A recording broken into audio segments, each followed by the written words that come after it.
Approvals విషయానికి వచ్చినట్లయితే అది హెచ్ఎండి అప్రూవలా, డిటిసిపి అప్రూవలా అన్న చెక్ చేసుకోండి.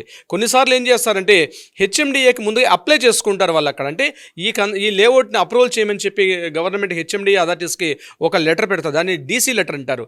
ఆ డీసీ లెటర్ ఉందా లేదని చెక్ చేసుకోండి. డీసీ లెటర్ ఉన్నంత మాత్రాన డీసీ లెటర్ వేరు, హెచ్ఎండిఏ ఫైనల్ అప్రూవల్ వేరు. సో హెచ్ఎండిఏ లెటర్ ఉందా లేదా అప్రూవల్ చేసుకోండి. ఎందుకంటే హెచ్ఎండి లెటర్లో క్లియర్ డీటెయిల్స్ అన్నీ ఉంటాయి. ఎంటర్ లేఅవుట్ ఉన్నట్లయితే ఆ లేఅవుట్లో ఒక 15% ఆఫ్ ప్రాపర్టీని మార్టిగేజ్లో పెడతారు. టోటల్ డెవలప్మెంట్స్ అంతా కంప్లీట్ అయిన తర్వాత మార్టిగేజ్ ప్లాట్స్ రిలీజ్ అవుతాయి.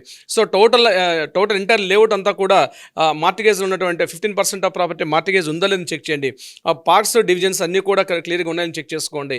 ఈ డాక్యుమెంట్స్ వెరిఫికేషన్ అయిన తర్వాత వెరీ వెరీ కీ ఇంపార్టెంట్ ఏంటంటే మీరు అపార్ట్మెంట్లో ఫ్లాట్ కొన్నైతే బిల్డింగ్ పర్మిషన్స్ ప్రాపర్గా ఉన్నాయా లేదని చెక్ చేసుకోవడం చాలా ఇంపార్టెంట్.